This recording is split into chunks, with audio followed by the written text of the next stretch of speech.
Uncle Tom's cabin என்ற புத்தகம்.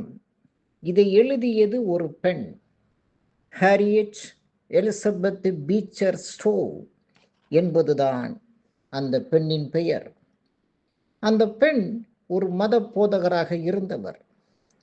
அவர் தன் கண் முன்னால் கருப்பினத்தை சார்ந்த மக்கள் வெள்ளையர் ஆதிக்கத்தின் கீழ் அடிமைகளாக, விலங்குகளை விட கேவலமாக இழிந்த வாழ்க்கையை மேற்கொண்டிருப்பதை பார்த்து காண சகியாமல் இருதயம் முழுவதும் ரணப்பட்டு போனார்.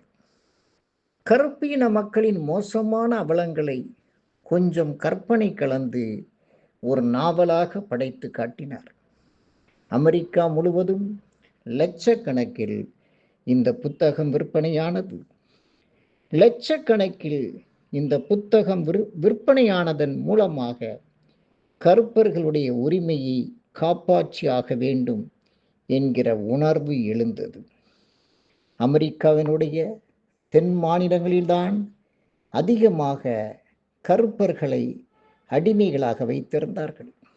இந்த புத்தகம் தந்த உணர்வின் காரணமாக வட மாநிலங்களுக்கும் தென் மாநிலங்களுக்கும் இடையே 4 ஆண்டுகள் கடும் போர் நடந்தது. வட மாநிலங்களில் இருந்தபடியே போரை நடத்திய ஆப்ரஹாம் லிங்கன் போரின் இறுதியில் வெற்றி கொடியை நாட்டினார்.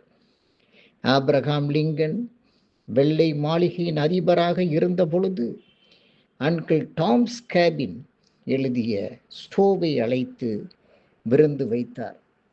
அவருடைய விருந்தோம்பலை ஏற்பதற்காக ஸ்டோ மாளிகையின் உள்ளே நுழைகிறார்.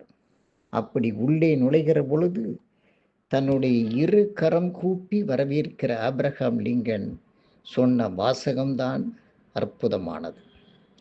இதுவரையில் சந்தித்திராத மாபெரும் போர் நிகழ்வதற்கு அடிப்படையான ஒரு புத்தகத்தை வடித்து கொடுத்த சின்னஞ்சிறு மகளே வருக என்றார்.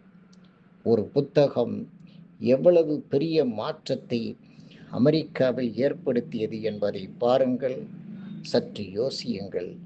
நன்றி, வணக்கம்.